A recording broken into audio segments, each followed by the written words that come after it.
అందరికీ నమస్కారం. ఈ రోజు షర్మిలమ్మ మాట్లాడిన మాటలు చాలా ఆశ్చర్యానికి గురి చేశాయి. ఎందుకంటే ఆ అమ్మ పక్క రాష్ట్రం నుంచి వచ్చి ఎన్నికల ముందు ఏదో హడావుడి చేస్తూ ఉన్నారు. చంద్రబాబు నాయుడు గారు ఇచ్చిన స్క్రిప్ట్ చదువుతున్నారు అనేసి ఈ ఆంధ్ర రాష్ట్రంలో ఉన్న ప్రజలందరూ కూడా క్లియర్ గా అర్థమైంది. ఎందుకంటే మీకు ఏమి తెలుసని జగనన్న ఇచ్చిన ఉద్యోగాల గురించి మాట్లాడుతూ ఉన్నారో నాకు అర్థం కావట్లేదు. జగనన్న ముఖ్యమంత్రి అయ్యాక 2,14,000 ఉద్యోగాలు ఈ ఆంధ్రప్రదేశ్ రాష్ట్రంలో ఇవ్వడం జరిగింది. అందులో కూడా రిక్రూట్మెంట్ అత్యంత పారదర్శకంగా చేయడం జరిగింది. ఆవిడ అంటారు గ్రామ సచివాలయ ఉద్యోగులంట వైఎస్ఆర్ కాంగ్రెస్ పార్టీ కార్యకర్తలకు ఇచ్చుకున్నారంట. అసలు సచివాలయ ఉద్యోగులకి వాలంటీర్ ఉద్యోగులకి మధ్య తేడా కూడా మీకు తెలియకుండా ఏం మాట్లాడుతున్నారమ్మా? గ్రామ సచివాలయ ఉద్యోగులుగా ఈ రోజు బీటెక్ ఎంటెక్ చేసిన వాళ్ళు, గ్రాడ్యుయేట్స్, పోస్ట్ గ్రాడ్యుయేట్స్ ఈ రోజు భర్తీ చేయడం జరిగింది. వాళ్ళ భర్తీ చేయడం కూడా అత్యంత పారదర్శకంగా 1,40,000 మందికి ఉద్యోగులుగా తీసుకోవడం జరిగింది.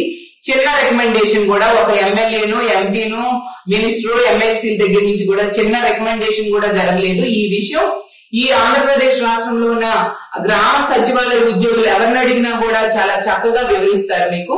అలాగే తీసుకుంటే మెడికల్ ఫీల్డ్ లో దేశ చరిత్రలో ఎవరు చేయనట్టుగా 53,000 ఉద్యోగాలు భర్తీ చేయడమే కాకుండా అందులో 21,000 ఉద్యోగాలు శాశ్వత ప్రాతిపదికన ఇవ్వడం జరిగింది. అలాగే తీసుకుంటే ఆర్టీసీని ప్రభుత్వ రంగ సంస్థగా మార్చడం వలన 52,000 మంది ఉద్యోగులు ప్రభుత్వ ఉద్యోగులుగా మారారు. అలాగే కానిస్టేబుల్ పోస్టులుగా 6,100 పోస్టులు భర్తీ చేయడం జరిగింది. కోర్టు లో పోస్టులు భర్తీ చేస్తూ 3,200 మందికి ఉద్యోగ అవకాశాలు ఇవ్వడం జరిగింది. ఇలా తీసుకుంటే టోటల్ గా 2,14,000 శాశ్వత ఉద్యోగాలు ఇవ్వడమే కాకుండా కాంట్రాక్ట్ అవుట్ సోర్సింగ్ కలిపి 6,35,000 మందికి ఉద్యోగులుగా ఆంధ్రప్రదేశ్ రాష్ట్రంలో జగనన్న ముఖ్యమంత్రి అయ్యాక తీసుకోవడం జరిగిందమ్మా.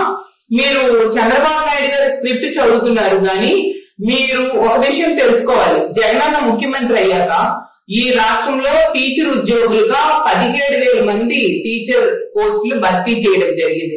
అది కూడా ఎలా అంటే 1998లో డిఎస్సిలో క్వాలిఫైడ్ అయ్యి అలా 20 సంవత్సరాలుగా ఉండిపోయిన వాళ్ళకి ఈ రోజు జగనన్న ఉద్యోగ అవకాశాలు కల్పించారు.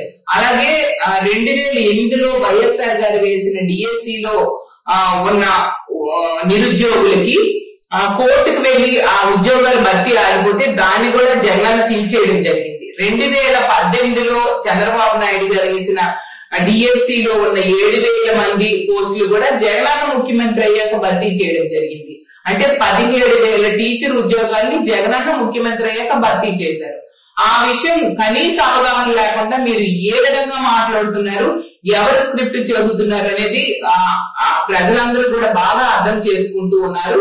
అలాగే ఈ రాష్ట్రానికి రాజధాని లేదు అని చెప్తూ ఉన్నారు. రాజధాని లేకపోవడానికి కారణం మీ కాంగ్రెస్ పార్టీ కదా షర్మిలమ్మ, ఆ విషయం మీకు తెలియదా? అలాగే ప్రత్యేక హోదా దక్కకపోవడానికి కారణం కాంగ్రెస్ పార్టీ, ఉమ్మడి ఆస్తులు తెలంగాణలో ఉండిపోవడానికి కారణం కాంగ్రెస్ పార్టీ. ఇవన్నీ కూడా విభజన చట్టంలో పెట్టకుండా ఆంధ్ర రాష్ట్ర ప్రజల్ని నట్టేట ముంచిన కాంగ్రెస్ పార్టీలో మీరు ఈ రోజు ఆంధ్రప్రదేశ్ రాష్ట్రానికి అధ్యక్షురాలుగా ఉండి మళ్ళీ ఎవరి మీద అభాండాలు వేస్తారు చెప్పండమ్మా. అలాగే జగనన్నని నీయంతా ఉగ్రవాది అంటూ మాట్లాడుతూ ఉన్నారు. అసలు నీకంటే నీయంతా ఉగ్రవాది ఎవరు ఈ రాష్ట్రంలో లేరు నేను భావిస్తూ ఉన్నానమ్మా.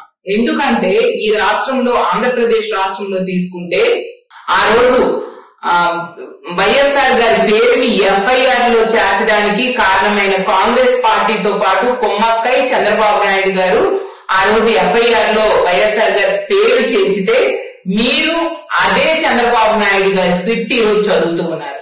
అలాగే తీసుకుంటే వైఎస్ఆర్ గారి గురించి చాలా ఘోరంగా వార్తలు రాస్తూ మహానేత కాదు మహానేత అంటూ చాలా ఘోరంగా రాసిన ఏబిఎన్ రాధాకృష్ణ గారికి వత్తాసు పలుకుతూ అతనికి ఇంటర్వ్యూలు ఇస్తూ అతనికి సపోర్ట్ చేస్తూ ఉన్న వ్యక్తులు మీరు.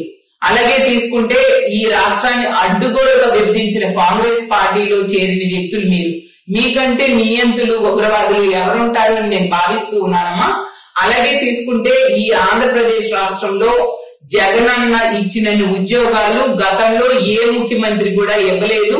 మహానేత వైఎస్ఆర్ గారి తనయుడుగా, వైఎస్ఆర్ గారి వారసుడుగా మహానేత రాజశేఖర రెడ్డి గారు ఇచ్చిన ఉద్యోగాల కంటే ఎక్కువ ఉద్యోగాలు ఇచ్చి తండ్రికి తగ్గ తనయుడుగా ఈ రోజు జగనన్న నిలవడం జరిగింది.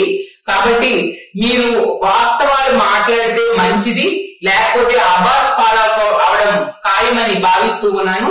ఖచ్చితంగా ఇలాంటి తప్పుడు ప్రచారాలు చేస్తే రానున్న రోజుల్లో ఆంధ్ర రాష్ట్ర ప్రజలు మీకు బుద్ధి చెప్పడానికి సిద్ధంగా ఉన్నారని తెలియజేస్తూ ఉన్నాను.